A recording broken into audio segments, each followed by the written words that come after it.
Welcome back all. Over the festive season many things happened in the world and in the USA. In the House of Representatives the Democrats voted to impeach the 45th President of the United States of America, Donald J. Trump. But as per normal, the Democrats want to rule the world and the Speaker of the House of Representatives delayed this very urgent and rushed impeachment so that she can subscribe to the Senate on how they should conduct their hearing. But Nancy Pelosi overestimated her own importance. There is a reason why she is a representative and not a senator of the United States of America. But in the last couple of days she realized that she need to transmit the articles of impeachment to the Senate in order to keep their bias momentum, or else the Senate will dismiss these articles that were so urgent but not received. This will just further weaken the process for the Democrats as their articles of impeachment are weak and with no basis in the Constitution. But this was not all that happened until now. Iran instigated an attack on the United States Embassy in the last week of 2019, then the United States retaliated by blowing up the top Iranian general. Iran used this action to launch missiles against some American bases in Iraq. The general was Qasem Soleimani, an instigator of many attacks outside the borders of his home country of Iran. The Iranian government used the body of Qasem Soleimani to unite the nation against the United States, and they went directly against what the Quran tells them to do in the event of a death. Because of the prohibition on embalming and the urgency with which the body must be buried, it is not possible to transport the body from one country to another.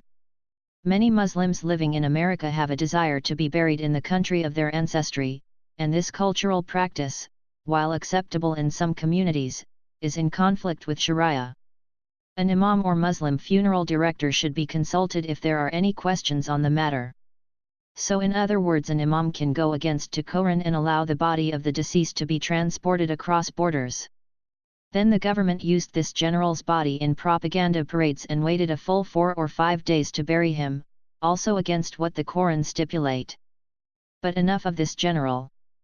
The Iranian government launched missiles against U.S. forces and at the same time shot down a civilian aircraft, killing 176 people. First they denied it and this morning they admitted to it.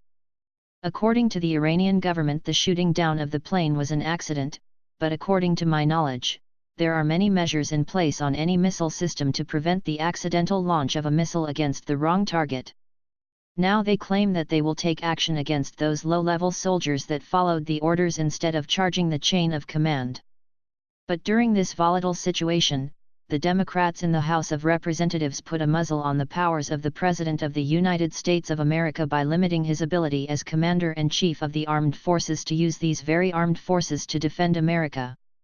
Should any outside force now attack American soil in another country, the President need to get permission from the House of Representatives to take any military action against those hostile forces that threaten those American citizens that work in these countries.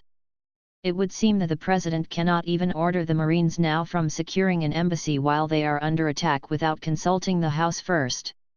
And then the House of Representatives eventually get past their bickering and take a vote, many more Americans will have lost their lives. It would seem that with this resolution that the House passed to muzzle the President, he need permission from the House to use the military assets to even evacuate the ambassador and his staff from a consulate under threat. Such a shame that these representatives are so callous in their actions, but they need to remember one thing: any action that they take against this president will affect the actions of any president that will follow after Donald J. Trump, as they set the president to revoke some of the powers that sometimes need to have split-second decision-making. But then again, those that voted for this resolution do not care about any of the people whose lives they endanger by their actions as long as they are safe in their mansions. We will be back soon as some of these interesting developments backfire against the Democrats or if the silent war between Iran and America escalates.